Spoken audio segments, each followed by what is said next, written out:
अब आजकल महलवे कौन में रोजा कौन में मिन्नत मानत है, या अल्लाह हमारी काम बन जाए तो हम गाजी सरकार के वहाँ बकरा ज़बह करेंगे। बहुत से कहे हम अजमेर शरीफ में चादर चढ़ेबे। अब तुम तो मुँह से कह दियो, और अजमेर चादर चढ़ाना कितना कठिन काम है बताओ।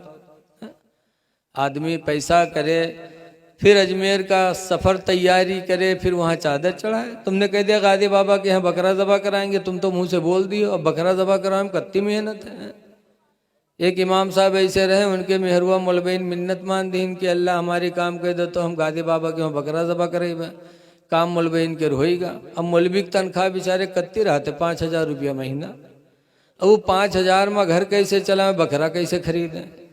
जोरत बटोरत बिचरो बकरा एक ठो खरीदिन, उसके बाद और सामान खरीदिन। अब टराली वाला नहीं मिले, बहरे चले जाए वाला। अब टराली वाला मिल गया तो खाना बनाए वाला नहीं मिले, और जत्ते मौलवी नहीं पाए उतने मौलवी आए के घरे मौलवी पर सवार हो। कहा या इके मुँह बहुत चलत है, यह बहुत मिन्नत मानत है, जत हिन ढूंढ के लाओ सब। अब जब मौलवीन पर सवार हो लगे तब मौलवीन कोच फैले ही नहीं। दिन कहने गाजी बाबा आपकी पुरियाद अब न मनबे। बताओ ये क्या बात है। मिन्नत मानो कि अल्लाह अगर मेरा काम फला पूरा हो जाए तो हम 4 रकात नमाज पढ़ेंगे, अल्लाह मेरा काम फला हो जाए तो मैं रोजा रखूंगा। मिन्नत ऐसी माना करो जिससे तुम्हारे शौहर पर मुसीबत ना आए। वो मिन्नत क्या है कि अपने घर वालों को तकलीफ में कर दो। सहाबी ने मिन्नत मानी कि अल्लाह मेरा काम हो जाए, मैं शिफा पा जाऊं तो काबा की चौखट चूमूंगा। शिफा पा गए तो मदीना मुनव्वरा है, सरकार से कहने लगे मैंने मिन्नत मानी थी, मैं ठीक हो गया हूँ, काबा की चौखट कैसे चूमूं। कहा चले जाओ। कहा अल्लाह के रसूल में गरीब आदमी हूँ, पैसा नहीं कि मक्का जाऊँ, 400 किलोमीटर है यहाँ से, और पैदल भी नहीं जा सकता, कैसे जाऊं मैं मक्का नहीं जा सकता, अपनी मिन्नत कैसे पूरी करूं। तो सरकार ने जवाब दिया था इरजी इला बैतिका, ऐ सहाबी मक्का नहीं जा सकते तो अपने घर वापस चले जाओ। वक़ब्बिल क़दमै उम्मिका, और अपने घर में जाकर अपने माँ के दोनों पैरों को चूम लो। अल्लाह ताला तुम्हें काबा की चौखट चूमने का सवाब अता फरमा देगा। ये है माँ के कदमों की बरकत। माँ के कदम चूमो गोया कि तुम काबा चूम रहे हो। ऐ लोगो माँ की ताजीम करो। रसूलुल्लाह सल्लल्लाहु अलैहि वसल्लम ने अपनी माँ हलीमा के लिए चादर बिछाया था। एक मैदान में देख लिया था कि माँ हलीमा आ रही हैं, तो हदीस में है कि कामा लहा रसूलुल्लाह, अल्लाह के रसूल उनकी ताजीम के लिए खड़े हो गए। वह बसता लहा रिदाहू, और रसूलुल्लाह ने उनके लिए अपनी चादर मुबारक बिछा लिया। तो ये लोगों अपने माँ बाप की कदर करो, माँ की बाप के हाथ को चूमो, कभी माँ बाप की खिदमत करो। कुरान करीम में 17 जगह, कई जगह बोलो आप लोग, 17 जगह अल्लाह ताला ने एक तरफ अपनी इबादत का हुक्म दिया तो दूसरी तरफ माँ बाप की खिदमत का हुक्म दिया। जहाँ जहाँ अपनी इबादत का हुक्म दिया वहीं वहीं कहा माँ बाप की खिदमत करो। एक जगह फरमाया अल्लाह ताबुदु इल्ला इय्याह, अल्लाह के सिवा किसी की इबादत न करो। वबिल वालिदैनि ihसाना, माँ बाप की खिदमत करो। लेकिन आज माँ बाप की खिदमत लोग नहीं करते। पीर साहब आ जाए तो उनके हाथ चूमे के लिए परेशान होते।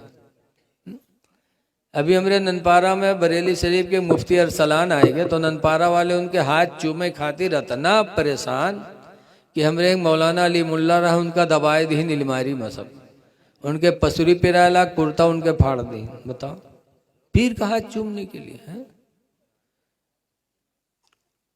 पीर साहब आज हैं तो मुरीद जुट जे हैं पैर दबावे खातिर, 10 मुरीद उनके पैर दबाई। और पीर इतने बड़े काहिल, लागत है 100 बीघा जोत किया है, परे दबुआवा करिए है। जब पीर इतना बड़ा काहिल तो मुरीद कामयाब हुई। इंसान की कामयाब बर्बादी का सबब सबसे बड़ा काहिली है। बताते हैं 2 आदमी बहुत बड़े काहिल रहे। दोनों कहिलवे एक दिन साथ में निकले, रास्ते में एक बैर के बिरवा देखिन पकी पकी बैर लाग रहे हैं, तो दोनों काहिल के नीचे लेट गए। सोचिन को यही तो तूर के खवाए दे तो खाई लिए जी। दोनों परे बैर के बिरवक नीचे, एक पैर इत्तेफाक से बैर पकी रहा है वो गिरी नीचे, अब वो गिरी पड़ी, दोनों देखें कि कोई गुजरत उठा के रख दे तो मुँह में तो खाई ली। इत्तेफाक से एक राहगीर गुजरा, जब गुजरा तो दोनों में से एक थोड़ा कह दे इधर इधर आवा, तो कह दे बैरिया उठा के हमरे मुँह में धई दे, तो उठा के धई दे तो कह जाए लाग। तो कहलवा पुकारा तो कहाँ जाते रहे, इधर लौट, हमरे मुँह से बीवा को निकाली रे। वो लौटा, दुई लात मारी संगे, कहे सारे बियो मुँह से नहीं निकाल सका था। तो बगल वाला काहिल लेटा रहा, कहे सौरी का दुई लात मार। अब मेरे मुँह पर कुत्ता मुँह उतत रहा है तो इसे कह रहा है भगाए दो, तो नहीं भगाई रहा है हमारी का दुई लात। बताओ, ऐसे ऐसे काहिल होंगे तो क्या तरक्की कर सकते हैं। पीर इतना बड़ा काहिल है? आएंगे घर में पैर दबवाते रहेंगे, मस्जिदों में नमाज पढ़ने नहीं जाएंगे। याद रखो, ऐसे पीर पीर नहीं हो सकते। दज्जाल तो हो सकते लेकिन पीर नहीं बन सकते। पीर वो है जिसकी नमाज बाजमात न छूटे।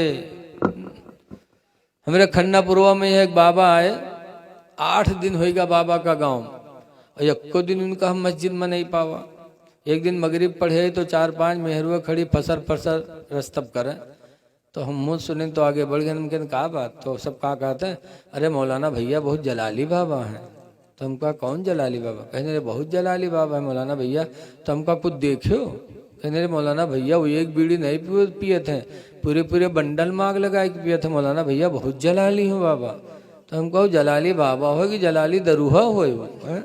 दुनिया का नशा एक बीड़ी में पुरिया जाते हैं और वो पूरे पूरे बंडल पिए थे तब के नशा पुरियात है। बताओ ऐ लोगों, पीर की खिदमत बाद में है, माँ बाप की खिदमत पहले है।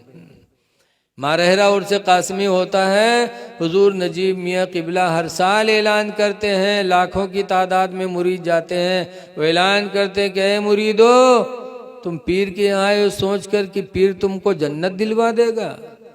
ऐ मुरीदो सुन लो, जब तक तुम्हारे माँ बाप तुमसे राजी नहीं होंगे जन्नत अल्लाह तुम्हें दे नहीं सकता। पीर के कहने से जन्नत नहीं मिलेगी, माँ बाप के कहने से मिलेगी। इसलिए लोगों, माँ बाप को राजी करो, नमाजों के पढ़ने की कोशिश करो और एक दूसरे के हुकूक की अदायगी की कोशिश करो। बस आखिरी बात कह के मैं अपनी तकरीर ख़त्म कर रहा हूँ कि रसूल करीम सल्लल्लाहु अलैहि वसल्लम अरब में पैदा हुए। क्यों अरब में पैदा हुए? हिंदुस्तान में पैदा हो जाते।